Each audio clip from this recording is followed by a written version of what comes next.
دا هغه د توحیدی هغه ټیک دا دویمه دا چې زما او ستا عمل هغه په سنت باندې د الله په حکم او د پیغمبر په طریقې باندې نو الله با زموږ ژوند صحیح تیریږي هغه ټیک ده بالکل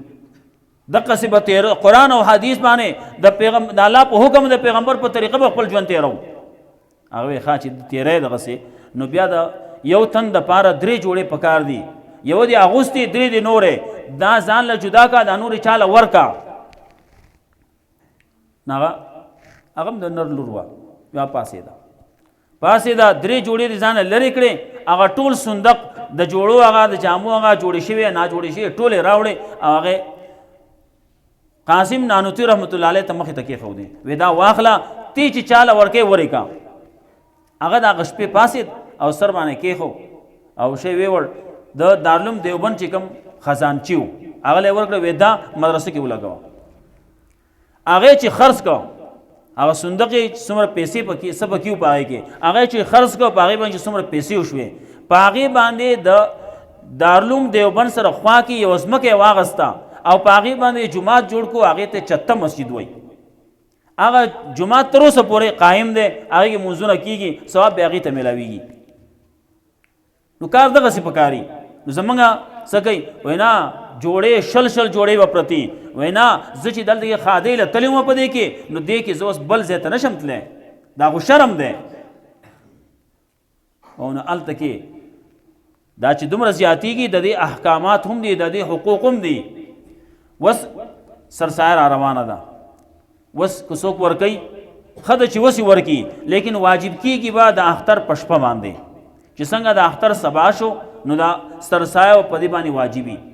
بچا باندې چې د چا سره دی سپین دی نقد دی مالی تجارت ته او د هغې قیمت 15,000 خوا او شا کې هغې ته رسي نو دې باندې خو بېشکه بې شبې لازم ده اوس چې دغه څیزونه سوه سره دغه دي او سوه سره نور هغه نه رسي نو اوس به بیا نور دغه ګورو چې کم هغه سامان دی چې هغه په کال کې په میاشت کې استعمالیږي نه په کال کې هم نه استعمالیږي هغه چې چوت په شوکیس کې ښودی شوی دی هغه چوت په تاخونو کې چې ښودی شوی دی هغه سامان هغه به سره حساب کې د دې جوړې دي هغه جوړې به حساب کې 3 جوړې اجازت ته هغه د دې نور چې دي هغه به حساب کې هغه حساب به ولګي که د دې حساب رسی دغه 15,000 روپو ته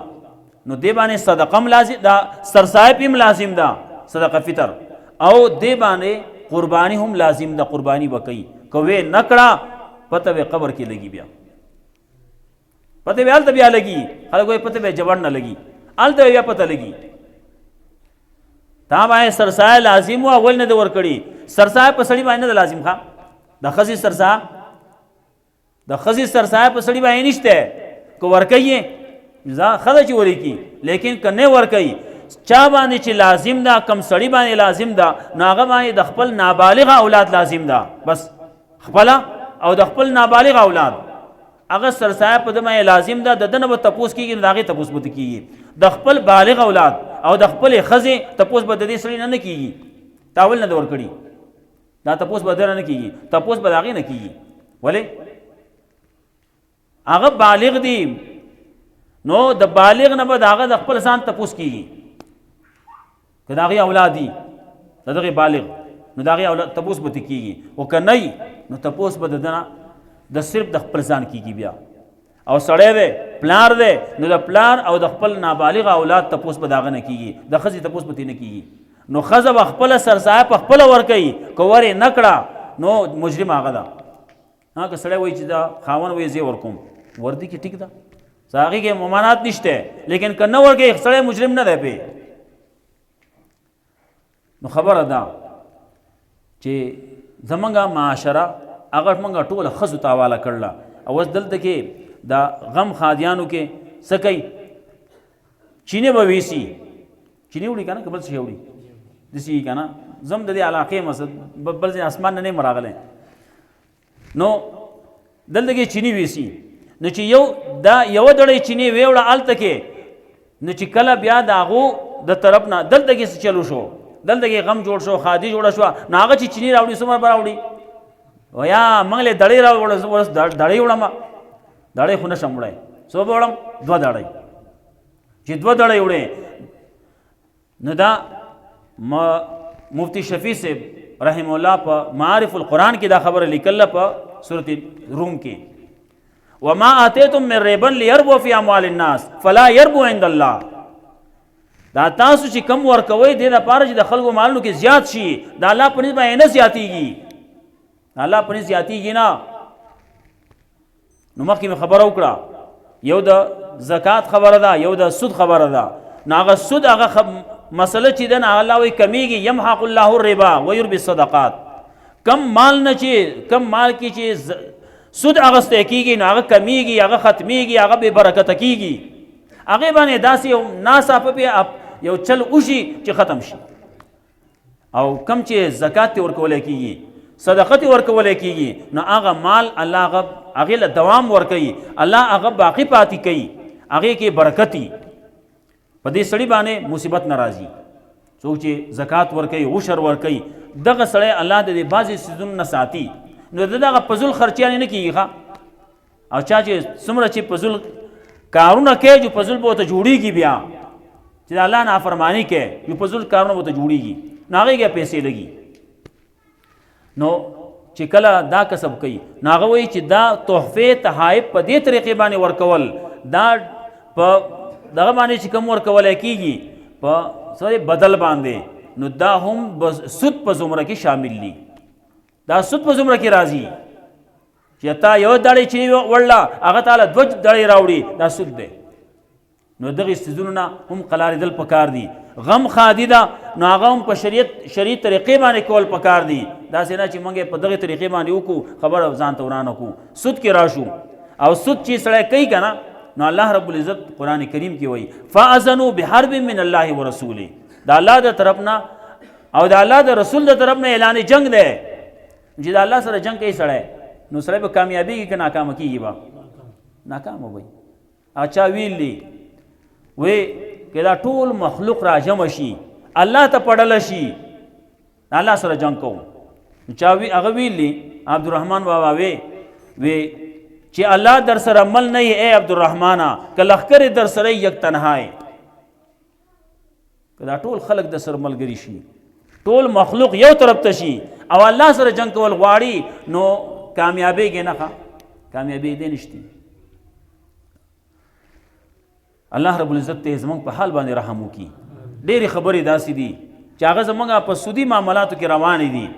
نو دا خپل معاملات هغه په خپل باندې شرعي طریقې باندې کول پکار دي. غم خادي هغه بې بدله چا باندې غم راغلی پیغمبر صلی الله علیه وسلم وایي توله ډوډۍ وکړه داسې نه چې دی وایي هلته کې ورته کښېنې پرلت ورته هلته ووایي هلته ورته خوره کښېنه ورته اوس 3 ورځې دلته پکې ناستې. مولي صاحب هم پخوا چې و مولیانو نو هغه هم دعا به یې کوله یا الله یو سر پکې مړ کړې نو 40 ورځې به د مولي صاحب ډوډۍ د هغه کور نه وه.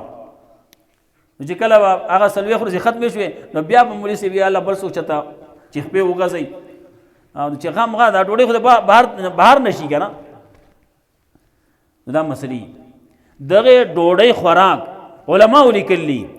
چې یو سړی خپل کور ته تللی شي لږ اوس غرمې ټیم دی نو غرمې کې ته ونه خورې مرې خو نه که نه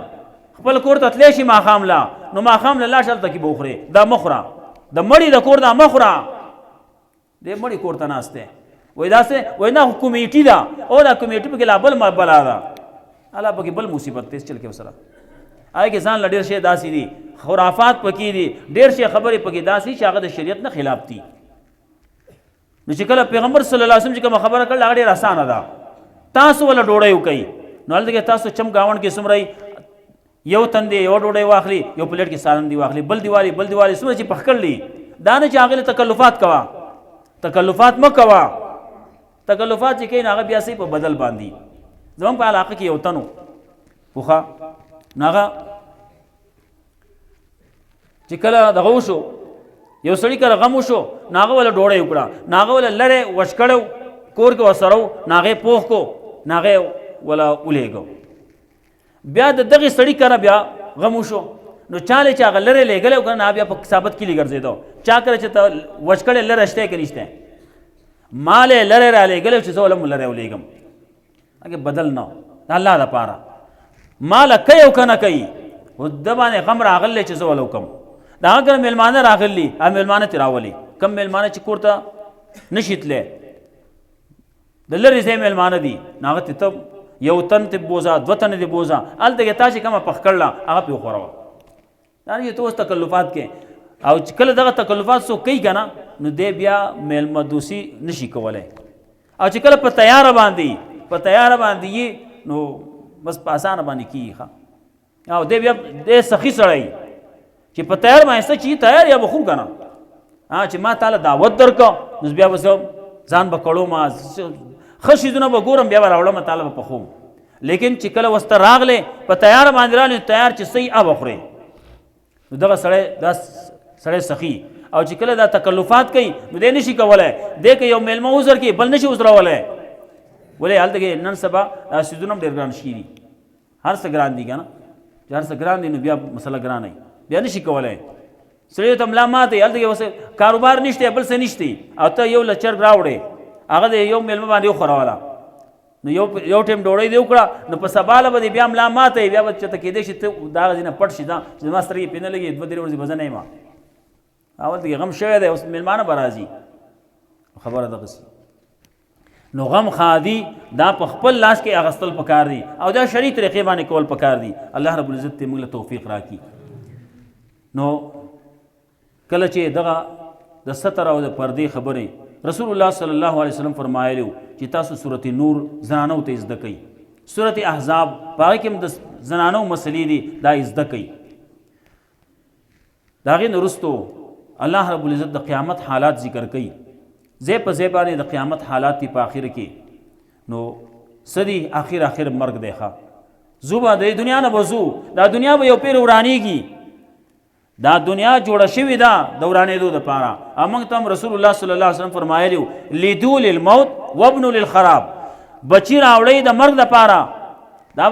دا کوم چې پیدا شو که نه نو دا څه دپاره دی د مرګ دپاره دی نو دی چې کله کال پې تېر شي وایي دا دغه شوه څه شي سالګره شوه خوشحالېږي الې خوشحالېږه ما کال تی کم شو دی خوشحالېږي وایي دا دی لویږي نه مرګ ته نږدې کېږي دی چې کله پیدا شو نو دقې نه اخوا ته د دوست عمر یو ورځ کټ شوه 2 ورځې کټ شوې 3 ورځې کټ شوې دا ورو کټ کېږي ښه اچھا ویلی گڑی په باره کې ویلی وی اے غافل تجھے گڑیال یہ دیتا ہے منادی کہ گردن نے تیرے عمر کے ایک گڑی اور گٹا دی دا چې کوم ټک کوي که نه ټک نه دی دا کټ دی کټو یو کټ شو بل کټ شو سیکنډ کټ شو منټ کټ شو ګنټه کټ شوه دا کټ کېږي د عمر نه کټ کېږي ورو روان د قیامت حالات دي نو د قیامت نه د بچ کېدو دپاره د هغې د هولناکۍ او د هغې د سختۍ نه بچ کېدو دپاره څه پکار دي نو هغې دپاره قرآن پکار دی هغې دپاره توحید پکار دی نو قرآن کریم منګه واورېدو الله رب العزت ته زمونږه تر مرګه پورې نصیب کی او اخرنی دا سورتونه پاتې شو نو آخر کې اول کې توحیدو ځای په ځای توحید بیانو لکه څنګه چې زمونږ خلک مونږ هم د دې معاشرې خلک یو که نه داسې کوو چې کله زمونږ کاري نو هغه خلک وایي خر پلار کا کار پې روان کا که خر پلار کا کار پې روان کا څنګه وایي پلار کا که پلار کا خر پلار کا کار پې روان کا نو خر لارې ته راوسته غواړي نو زمونږ بعضې خبرې داسې یي مونږ چېرته لاړ شو ناظم صاحب سره زمونږ خبره ناظم ته وایو دا ته مونږ له هلته کې به وکې یا ناظم سره په خپله باندې تعلق نشته نو هغه پسې بل سفارش وګورو نو دلته کې ده ته ووایو ته لاړ شه ناظم سره به خبره وکې نو ده سره چې خبره کوو نو هغه ورته خپله خبره ټوله وکړو بیا چې خبره وشي کی رواني خبره ټیم تېرېږي بیا یې زما خبره چې ته هېره نه شي درنه ګورې نو بیا ورته وخت په وخت باندې بیا یادوي نو بیا چې کله رخصتېږي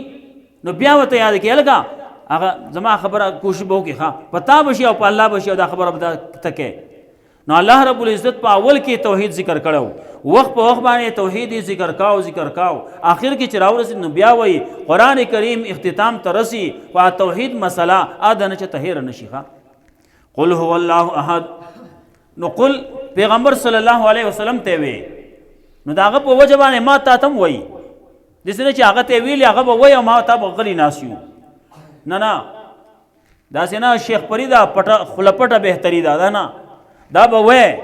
هر ځای کې به وایي، هر چا ته به وایي، کور کې به وایي، زنانو ته به وایي، دا به ته به زنانو ته دا مسلې رسوي. قل الله وایه هو الله احد، هغه الله دی یک یو، الله یک یو دی، الله الصمد، الله بے نیاز دی،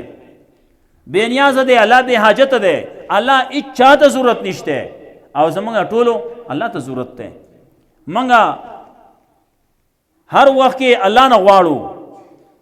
دا الله نه چې نه غوښتلی الله که زمونږ نه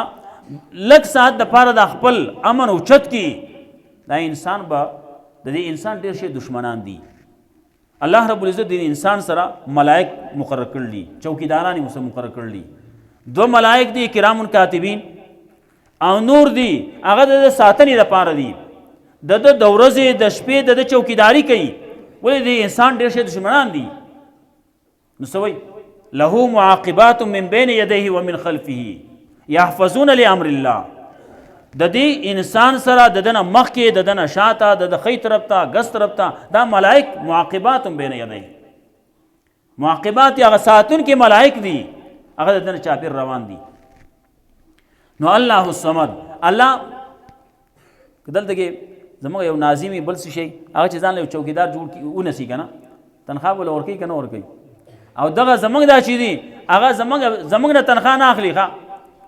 بے تنخواه الله موږ سره مقرر کړي. کرام کاتبین دي، زما استاد اعمالو محافظ دي، هغه لیکي چې کله قیامت شي دا هر څه به لیکلي دا به ښکاره شي. که چا دغه څه مخامخ شو الله به یې وګوره تا پسې چا زیاتی خوندې کړی که زیاتې دې پسې لیکلي، تا یو کار نه کړی تا پسې لیکلي، تا څه ویلي نه یو تا پسې لیکلي شته وګوره، ابو یا الله نه دي کړي، ټول هر څه چې ما کړلي څه چې دي صحیح لیکلي. نو الله الصمد، الله بې نیازه دی، لم یلد ولم یولد، نه الله د چا نه پیدا دی، نه الله نه څوک پیدا دي، نه الله د چا نائب دی، نه د الله څوک نائب شته، نه الله د چا نازولی دی، نه د الله څوک نازولی شته. بعضې خلک مني پلان کې د الله نازولی دی، وایي غلط وایي، پلان کې د الله نائب دی. نائب که په دغه معنی باندې چې دا د هغه قایم مقام دی غلط وایي، دا بیا د خبر د شرک جوړیږي. او که نائب په بله معنی باندې چې دا د الله خلیفه دی په ځمکه کې د الله احکام به رسوي، نو بیا هغه معنی باندې ویلی شي. لیکن چې کله ایهام پکې نو داسې معنی داسې لفظ دا استعمالول بیا نه پکار. لم یلد ولم یولد ولم یکن له کفوا احد، او نشته د الله سره برابر په یو صفت کې یو تن هم په یو صفت کې د الله سره برابر نشته. که هغه د سمع خبره ده، که هغه د بصر خبره ده، د لیدو ده که د اورېدو ده، هغې کې هېڅوک د الله سره برابر نشته. ولې زما او ستا اورېدل لیدل هغه د اسبابو محتاج دي، او د الله اورېدل او لیدل هغه اسبابو ته ضرورت نشته. پخوا یو کتابو رشید البیان به ورته وی، هغې کې بعضې خبرې وې، نو هغې کې یو خبره دا وه دی بې غوږو شنوایي کا، دی بې سترګو بینایي کا. د سترګو ضرورت ما او تا ته دی، الله ته د سترګو ضرورت نشته. الله د دې محتاج نه دی، د دیوالونه دي، دا یو څه دي بل څه دي، دا ټول دا به ګواهي کوي قیامت په ورځ باندې. دا بدن چې دا بدن به هم ګواهي کوي، دا لاس دي خپې دي دا به هم ګواهي کوي، وینا به کوي، لیدل کوي، اورېدل کوي، هلته به خبرې کوي. یوم تشهد علیهم، گواهی به کوي په دې باندې څه د دې لاسونه به الیوم تکلمنا ایدیهم وتشهد ارجلهم، خبرې به کوي لاسونه، گواهی به کوي خپې، دا به خبرې کوي. دارنګې بل ځای کې الله وایي د دې سرمنې به خبرې کوي. نو دې ورته وایي هلکه تاسو لما شهدتم علینا، تاسو موږ باندې دا گواهي ولې وکړه؟ سوځې خو به ته سوځي به څه سرمن به سوځي، تاسو گواهي ولې کوله؟ اوس به ته سوځې. نه وایي چې انطقنا الله الذي انطق كل شيء، منګ له الله ګویایي راکړه، هغه ذات چې هر شی له ګویایي ورکړله، نو منګ له ګویایي راکړه، نو کم څه چې شوي دي هغه منګه صحیح صحیح ووې. ولم یکن له کفوا احد، د الله سره برابر په یو صفت کې یو تن نشتی. که د اورېدو خبره شي نو ما او تا اورو چې خبره په قلارئ نږدې اورو، چې بیا لرې شي بیا نه اورو. نو لرې بیا غټ شی پکار دی، لاؤډ سپیکر پکار دی، بل شی پکار دی، آلات پکار دي، او چې آلات نه بیا موږ نه اورو. او چې کله نږدې او دلته کې دا لاؤډ سپیکر دی، لاؤډ سپیکر ته دا خوله اخوا کېږي که نه، نه غوږ به ته اخوا کې په خبر به پوه نه شي. څه وایي غوږ به دله کوڼ کې، خو خبره باندې پوه نه شي. سړی ناسي خوا کې او ته په غوږ کې چغه کې، نو هغه به قاروم شي او هغه به وایي غوږ دراله کوم که څه وایه ته په قلار باندې څه ووایه، په قلاره ووایه، چغې مه وباسه. دغه رنګې لیدل یو شي ته یو شی راسره دا څه شی دی، راړې په دلته دا دغسې په تندي باندې ورته کېږي دا څه شی دی. نو هغه وایه ته مخامخ یې خو که که نه، تا په تندي خو تندي خو زه نه ینم، تندی نه ښکاري. دا دواړه سترګې یو بل وایي نه دي لیدلي، عین کې به یې نه، خو دغسې یو بل نه ویني، یو ځای پټېږي، یو ځای غړېږي، یو ځای اوده کېږي، یو ځای راپاسي، خو یو بل یې نه دي لیدلي. ښه دومره یو بل سره مینه محبت شته، دومره تعلق دی، دومره دوستانه ده، لیکن یو بل یې نه دي لیدلي. ولې ډېر زیات نږدې دي. چې ډېر نږدې شي نو هم نه ښکاري، او چې ډېر لرې شي نو بیا نه ښکاري. الله رب العزت ته د دې ضرورت نشته، مسافت ضرورت نشته الله ته. کله چې دا عقیده دا زموږ په زړه کې راغله نو دا غټه خزانه ده. د دې خزانې دشمنان دي، اوس هغه دشمنان بستانه دا خزانه اخلي. د دې هغه که دغه امریکې خلک ورته وایي چې هغه هم دشمنان دي، اسرائیل ورته وایي، یهودیان ورته وایي چې هغه هم دشمنان دي، هندوان ورته وایي که هغه هم دشمنان دي. څومره چې کفر څومره خلک دي، ټول د دې توحید د عقیدې دشمنان دي. او بل طرف ته شیطان دی، هغه هم دشمن دی. نو د دغې دشمن نه د حفاظت چل به زده کې، نو د چا نه زده کې؟ الله نه به زده کې. نو الله چل ښیي موږ ته. قل اعوذ برب الفلق، ووایه پناه غواړم په رب د سبا. دلته مو قل ته وایه، پیغمبر ته وایي ته وایه، مطلب دا چې احتیاج ستا دی، ته محتاج یې، الله حاجت روا دی. قل اعوذ، الله وایه داسې پناه غواړم. پناه چې څوک غواړي نو صحیح کمزور دی که نه، هغه محتاج وي. پیغمبر دی نو هغه محتاج دی الله ته، او منګه یو منګه محتاج یو الله ته. قل اعوذ برب الفلق، وایه پناه غواړم په رب د سبا. نور ایک معنی پکې د ما خیال دا ټیم اوږد زیات شو، بیا انشاءالله بله موقع کې وشي. من شر ما خلق، د شر د هغه نه چې پیدا کړي دي. ومن شر غاسق اذا وقب، او د شر د تیرې نه کله چې راوغړېږي، کله چې راخوره شي، تیره چې کله بیا راشي. یا الله قرآن کریم منګه ووې، زمونږ سینه دې کولاو کړه، توحید پکې زرغون شو، قرآن کریم د دې معانی او د دې مفاهیم پکې کېښودی شو. یا الله مونږ باندې بیا تیاره مه راوله چې دا رانه هیر شي، او دا منګه بیا په هغې جهل کې، په هغه تیرو کې بیا روان شو. ومن شر النفاثات فی العقد، او د شر د پوکو وهونکو نه په غوټو کې، او د شر د هغې پروپیګنډو کوونکو نه په مجالسو کې. ومن شر حاسد اذا حسد، او د شر د حسد کوونکي نه کله چې حسد کوي. نو د دې دشمنان خلق شته. نو څوک به لګیا وایي سحر جادو به کوي. نو سحر او جادو چې څوک کوي، یا الله د هغې نه به مې ته ساتې، حفاظت به زما ته کې، نو یا الله زما حفاظت وکړې. او کله به داسې چې خلک به پروپیګنډې کوي، دا کم چې راغلی که دا ملا چې کم راغلی و دی څه نه مني، دی دعا نه مني، دی اسقاط نه مني، دی د قبر عذاب نه مني، او دی پلانکې نه مني، او دی ډینګې نه مني، مختلفې خبرې به کوي، دروغ به وایي. څوک چې وایي دروغ وایي. دا ټول څیزونه شته، خو په کومه طریقه؟ د الله او د الله د رسول په حکم باندې، په هغې باندې منو. خیرات ته خیرات په هغه طریقه منو کم چې د الله حکم دی، د پیغمبر طریقه ده. دی وایي زما په طریقې ومنه، وایي ستا په طریقې نشم منلی. رسول الله صلی الله علیه وسلم په خپله باندې یو پیرې اختر مونځ یې وکړو، را روان دی، غوښه یې ولیده. ویل که دا څه کوئ؟ یو صحابي وایي یا رسول الله نن خو د خوشحالۍ ورځ وه، ما بیا سیم قرباني کوو چې لږ وختي بیا وکړو. لګړې وختي به وکړو چې خلکو له ورکو چې د خزانه اختر تیارې وکړي. رسول الله صلی الله علیه وسلم تو فرمایل شاتو کا شاتو لحم، ستا هغه بیزه چې وکنه هغه د ونډۍ وا، هغه د غوښ وا، هغه د قربانۍ نه وا، اوس به د هغې په ځای باندې بله لالی بله بالالی هغه کومه چې شوي ده هغه نه ده شوي، ټیک ده حلاله شوي ده جایز ده، خو قربانۍ کې نه ده شوي، د قربانۍ په ځای باندې نه لګي. ښه دغسې نور نو خیرات ته خیر و خیرات په هغه ځای کې چې کوم د پیغمبر طریقه ده هغه طریقې باندې وکړه. هر حکم هر طریقه هغه به د پیغمبر په طریقه باندې، د پیغمبر طریقه پکې نه وي نو هغه به مردود وي. ښه پیغمبر صلی الله علیه وسلم فرمایلی من احدث فی امرنا هذا ما لیس منه فهو رد، دا به ردي. دارنګه فرمایلی کل بدعت ضلاله، هر بدعت گمراهی ده او هر گمراهی سړی جهنم ته بیایي. نو من شر النفاثات فی العقد، د شر دا پروپیګنډو کوونکو نه په مجالسو کې خلک بلې ګیا پروپیګنډو به کوي، یا الله دغه پروپیګنډو جواب به زما د طرف نه تکې، یا الله ما ورته ته ودرولې ته پوه شه هغه پوه شه، زه جواب نه کوم، زه نه وایم، زه خپله صفایي کوم، زه عذاب قبر منم او پلان کې کوم او ډینګې کوم خیرات منم، دا صفایي د زما ضرورت نشته. الله مې ورته ودرولې، الله پوه شه دغه خلک پوه شه، الله خلک پوه کړه.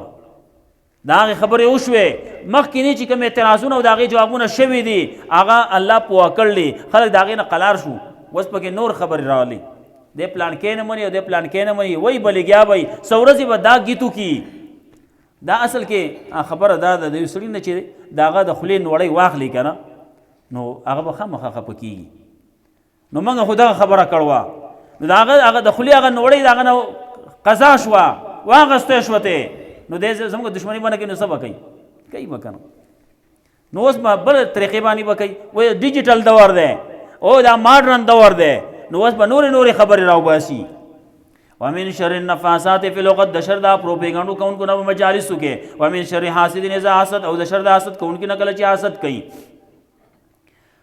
رسول الله صلی الله علیه وسلم باندې سحر جادو شوی و،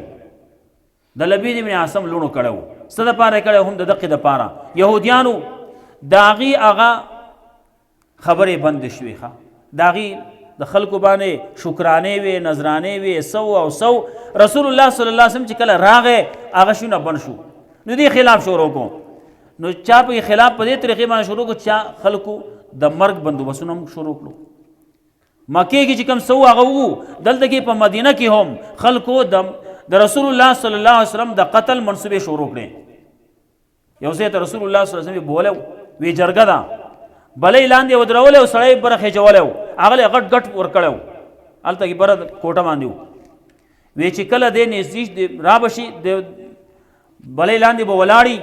نو چې ته راشې دا غټ غټ به راوالی او د باندې به را خلاص کړې، هلته کې به چې د باندې ولګې جو چقېدلی وی مړ شوی وی، خبره به خلاص به شو ته. دا پیغمبر صلی الله علیه وسلم په باره کې کړي، زما او ستا باره کې خبرې کوي نو څه خاص خبره نه ده، پریشانه کېږو به نه په دې باندې. نو چې کله سړی راغی بلۍ ته، رسول الله صلی الله علیه وسلم د هغې نه مخکې حکم ورته وشو وحي په ذریعې باندې دې ځای کې ودرېږه مه ځه. رسول الله صلی الله علیه وسلم هېچا ته غږ ونه کړو، سیده روان شو لاړ. هغه سړی چې راغی کته ګوري چې کوم ځای کې اوس ولاړ دی، هغه ګټ ورسره دی، د ګټ نه هغه په خپله مخکې راغی، ګټ پې له پاسه راغی، په خپله وچقېد. دا شوي ده دغسې نورې واقعې راغلي. نو صحیح من شر حاسد اذا حسد، د شر د حسد کوونکي نه کله چې حسد کوي. نو هلته کې د پیغمبر صلی الله علیه وسلم باره کې سحر یې پې وکړو. نو سحر یې وکړو نو د پیغمبر هغه خبره ورانه کړه، سو هغه ورانه نه کړه، خو لیکن پیغمبر صلی الله علیه وسلم باندې دومره اثر وشو چې د پیغمبر صلی الله علیه وسلم بدن نښتی و. ساډوي سړي باندې ټیم نه پاس کېږي، سړي باندې ساډوي، دغسې کیفیت په پیغمبر صلی الله علیه وسلم باندې راغلی و. کله کله دنیاوي خبره ابه هېرېده به، اگر غرمې ډوډۍ که څه ما نه ده خوړلي به وه، ما که څه نه ده خوړلي، نه به یې وخوړلي، وی ما خو که څه خوړله زړه مې نه کېږي، خوړلي مې ده که څه. نو دا خبره به داسې هېرېده. نور د دیني معاملاتو کې ذره برابر فرق نه و راغلی، یو بیماري په شکل یو خبره وه. هغه الله رب العزت وحي راولېږله او هغه ځای معلوم شو چا کړلی، کم ځای کې شوي دي، کم ځای کې پراته دي، بیر زروان کې دي، ویښتو کې شوي دي، هغه شونه راوویستی شو. دې دواړو صورتونو کې 11 آیاتونه دي. دا رسول الله صلی الله علیه وسلم وی ایو یو غوټه کولاوې ده چې ټولې کولاو شوې. رسول الله صلی الله علیه وسلم بدن مبارک بالکل کولاو شو، حشاش بشاش شو.